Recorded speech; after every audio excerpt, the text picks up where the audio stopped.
ሁላችንም ሀብሀብ እንወዳለን አይደል? ነገር ግን እናንተ ወደ ቆሻሻ የምትጥሉት የሀብሀብ ክፍል ለልባችሁ ጤና፣ ለደም ግፊታችሁና ለደም ዝውውራችሁ እጅግ ጠቃሚ የሆነ ተፈጥሯዊ መድኃኒት ሊሆን እንደሚችል ታውቃላችሁ? አብዛኞቻችን በጣም ጠቃሚ የሆነውን ክፍል በየቀኑ ወደ ቆሻሻ እንጥለዋለን። እስኪ ከመቀጠላችን በፊት አንድ ጥያቄ ልጠይቃችሁ። ገምቱ፣ በሀብሀብ ውስጥ ለልብ ጤና እጅግ ከፍተኛ ጥቅም ያለው ክፍል የቱ ይመስላችኋል? አንደኛ ጣፋጩ ቀይ ክፍል፣ ሁለተኛ ጥቁሩ ፍሬ ወይም ዘሩ፣ ወይስ ሶስተኛ አብዛኛው ጊዜ የምንጥለው ነጩ ቅርፊት? እስኪ አሁኑ ቪዲዮውን ፖዝ አድርጉና መልሳችሁ ኮሜንት ላይ ጻፉልኝ። ትክክለኛው መልስ በቪዲዮ መሃል የምነግራችሁ ይሆናል። ዛሬ የምንነጋገረው በሳይንሳዊ ጥናቶች ስለተረጋገጠውና የልብ ጤናን ስለሚጠብቀው አስገራሚ የሀብሀብ ጥቅም ነው። በዚህ ቪዲዮ መጨረሻ ላይ ሀብሀብን የምትመገቡበት መንገድ ሙሉ በሙሉ ትቀይራላችሁ፣ ቃል እገባላችኋለሁ። ዛሬ ስለ ሀብሀብ ምንነት፣ በሰውነታችን ስለሚያመጣው አስገራሚ ለውጥ፣ ስለ ልብ በሽታ ምልክቶች፣ ሕክምናና መከላከያ መንገዶች በዝርዝር እንነጋገራለን። ሀብሀብ በመጀመሪያ የተገኘው በሰሜን ምስራቅ አፍሪካ በተለይም ሱዳን እና ግብፅ አካባቢ ሲሆን ከ5000 ዓመታት በላይ በምግብነት ሲያገለግል የቆየ ተወዳጅ ፍሬ ነው። ስሙ እንደሚያመለክተው 92 በመቶ ውሃ ነው። ነገር ግን ውሃና ስኳር ብቻ ነው ብላችሁ ካሰባችሁ ተሳስታችኋል። ወደ ዋና ጉዳያችን ስንገባ በአሁኑ ጊዜ የልብ በሽታና የደም ቧንቧ ችግሮች በዓለማችን ቀዳሚ ገዳይ በሽታ ሆነዋል። ለዚህም ዋና ምክንያቶች ወይም ሪስክ ፋክተርስ ከፍተኛ የደም ግፊት፣ መጥፎ ኮሌስትሮል ኤልዲኤል መብዛት፣ የደም ቧንቧዎችን ማጥበብና መድረቅ፣ ጤናማ ያልሆነ አመጋገብና የአካል ብቃት እንቅስቃሴ አለማድረግ ናቸው። እነዚህ ችግሮች ሲደራረቡ ልባችን ደም ለመርጨት አቅም ታጣለች። ታዲያ ሀብሀብ እዚህ ላይ እንዴት ይረዳል? በሀብሀብ ውስጥ ኤልሲትሪን የተባለ እጅግ ጠቃሚ አሚኖ አሲድ ይገኛል። ይህ ንጥረ ነገር ወደ ሰውነታችን ሲገባ ኩላሊታችን ወደ ኤል አርጂን ይቀይረዋል። በመቀጠልም ይህ ንጥረ ነገር በደም ቧንቧችን ውስጥ ናይትሪክ ኦክሳይድ የተባለ ኬሚካል እንዲመረት ያደርጋል። ሳይንሱ በምሳሌ ላስረዳችሁ። የደም ቧንቧዎቻችሁን ልክ እንደ ውሃ ፕላስቲክ ቱቦ አስቧቸው። ቱቦው ጠባብና የደረቀ ከሆነ ውሃው በግፊት ሲያልፍ ሞተሩ ማለትም ልባችን ላይ ከፍተኛ ጫና ይፈጥራል። ናይትሪክ ኦክሳይድ ልክ እንደ ማለስለሻ ዘይት ሆኖ የደም ቧንቧዎቻችንን ወይም ቱቦዎቹ ዘና እንዲሉና እንዲሰፉ ያደርጋቸዋል። የደም ቧንቧዎች ሲሰፉ የደም ዝውውር ይስተካከላል፣ የደም ግፊት ይቀንሳል፣ ልባችንም ያለምንም ችግር በነፃነት ትሰራለች ማለት ነው። አንድ አፍታ ቁሙና ይህን አስቡ። ስፖርት ከሰራችሁ በኋላ የጡንቻ መኮማተር ወይም ህመም አጋጥሟችሁ ያውቃል? መልሷችሁን ኮሜንት ላይ አስቀምጡ። የሀብሀብ ጭማቂ በተለይም ሳይፈላ የተዘጋጀ ከስፖርት በፊት ወይም በኋላ መጠጣት የጡንቻ ህመምን በእጅጉ እንደሚቀንስ ጥናቶች አረጋግጠዋል።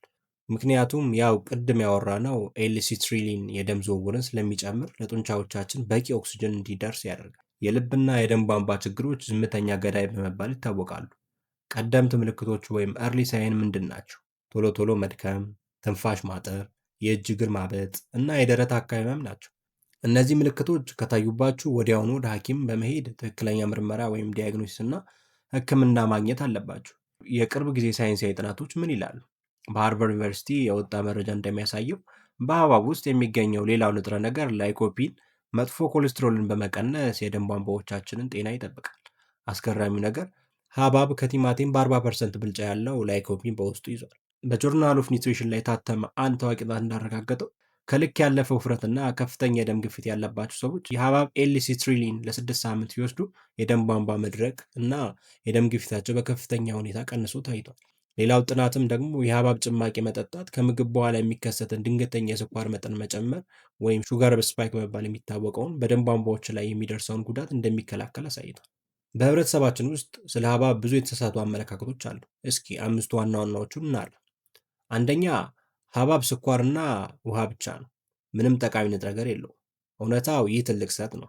ሀብሀብ 80% ካሎሪ ብቻ ሲኖረው ቫይታሚን ኤ 8%፣ ቫይታሚን ሲ 25%፣ ቫይታሚን ቢ6፣ ማግኒዥየም፣ ፖታሲየም የተባሉ ለልብ ጤና ወሳኝ የሆኑ ማዕድናት በውስጡ አጭቆ ይዟል። ሁለተኛ፣ ጥቁሩን የሀብሀብ ፍሬ መዋጥ አፔንዳይተስ ያመጣል፣ መትፋት አለብን። እውነታው ፈጽሞ ውሸት ነው። የሀብሀብ ፍሬዎች በውስጣቸው ከፍተኛ ማግኒዥየም ይዘዋል። ማግኒዥየም ደግሞ በሰውነታችን ውስጥ የደም ቧንቧዎችን በማዝናናት የደም ግፊትን የሚያስተካክል የማረጋጊያ ኪኒን ወይም ቺል ፒል ነው። በተጨማሪም ፕሮቲን እና ጤናማ ፋቲ አሲዶችን ይዟል። እናንተስ ፍሬውን ትበሉታላችሁ ወይስ ትተፉታላችሁ? ይሄ ሶስተኛ ጥያቄያችን ነው። ኮሜንት ላይ ጻፉ። ሶስተኛ፣ ነጩ የሀብሀብ ቅርፊት ምንም ጥቅም የለውም፣ መጣል አለበት። እውነታው በመግቢያ ላይ የጠየኳችሁ ጥያቄ መልስ ይሄውላችሁ። አብዛኞቻችን ወደ ቆሻሻ የምንጥለው የሀብሀብ ነጭ ቅርፊት ለልብ ጤናና ለደም ቧንቧ መስፋት ከፍተኛ ጥቅም ያለው ነው። ኤልሲስትሪሊን የተባለው አሚኖ አሲድ በከፍተኛ መጠን የያዘው ክፍል ነው። ስለዚህ ነጩ ክፍል መጣል ትልቅ ኪሳራ ነው። አራተኛ ፍሬ የሌለው ወይም ሲድለስ ሐብሐብ በላቦራቶሪ የተሰራ አደገኛ ጄኔቲክ ሞዲፊኬሽን ነው። እውነታው አይደለም። ፍሬ አልባ ሐብሐብ የሚገኘው ሁለት የተለያዩ ሐብሐብ ዝርያዎችን በማዳቀል ወይም ክሮስ ብሪዲንግ እንጂ የዘረመል ለውጥ ወይም ጄኔቲክ ሞዲፊኬሽን በማድረግ አይደለም።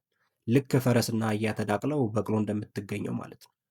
አምስተኛ የስኳር ህመምተኞች ሐብሐብን በፍጹም መብላት የለባቸው። እውነታው ሐብሐብ ተፈጥሯዊ ስኳር ቢኖረውም በውስጡ ካለው ከፍተኛ ዋና ፋይበር የተነሳ ስኳሩ በደም ውስጥ በቀላሉ አይረጭም።